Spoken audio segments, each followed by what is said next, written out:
Much too insulting to the punters, and much more importantly, they might have had to have paid design companies like Hipgnosis more money.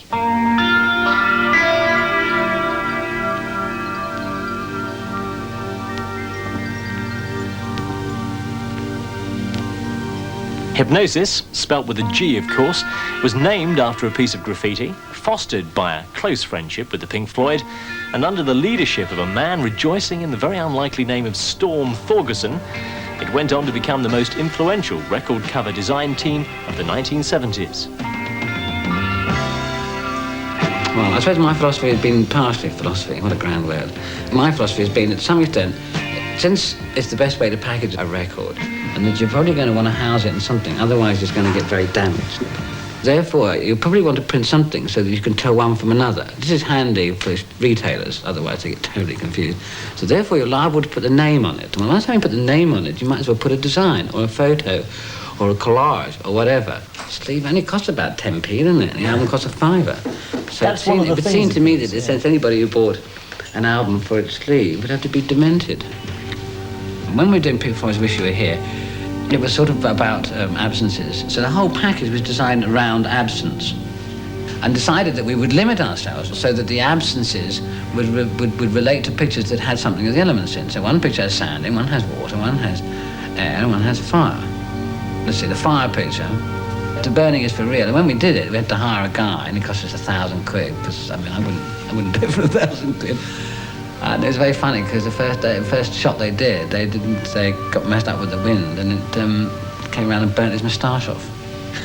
But he has an asbestos suit underneath what looks like his ordinary suit, plus a wig on top, which is very important because it allowed us to burn his head, which makes it look more convincing. When we're doing the diver, which is one of the other elements, the water element, there is no splash, so there should be a splash there. In order to do that, we had to get a guy to stand upside down on his hands. And this particular stuntman claimed he was into yoga. So he said, oh, well, it's all right, you know, I'll stay under there for a couple of minutes in a yoga headstand, which we built a small kind of metal framework to hold him, whilst the ripples of the water that he'd obviously caused by having to get himself up in a position would ebb away. When we did Animals, they were already building this pig, you see, for their show, this huge inflatable pig. So they said, well, we want to do it for real. And we hired Battersea Power Station.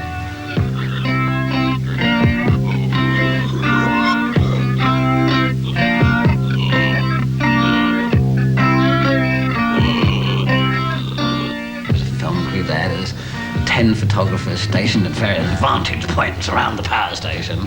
And it was a magnificent day, really magnificent day. Wonderful clouds, beautiful, beautiful. Anyway, they got the pig up. They managed to pump it up, and it was all kind of prepared, ready. So they put it up, and it was just too windy. And there's just one gust of wind, and it went and curled up and swirled, and it just shot up into the sky because it broke the mooring and disappeared to be spied by various, you know, jumbo pilots.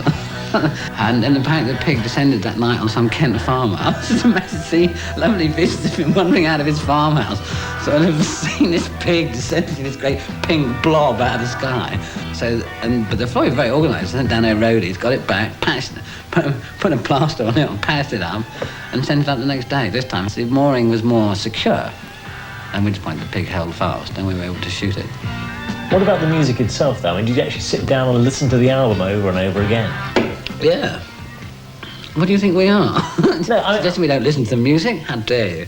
Yes, a bit of a miscalculation, that last question, really. You have to be so careful with these arty types, you know, very touchy.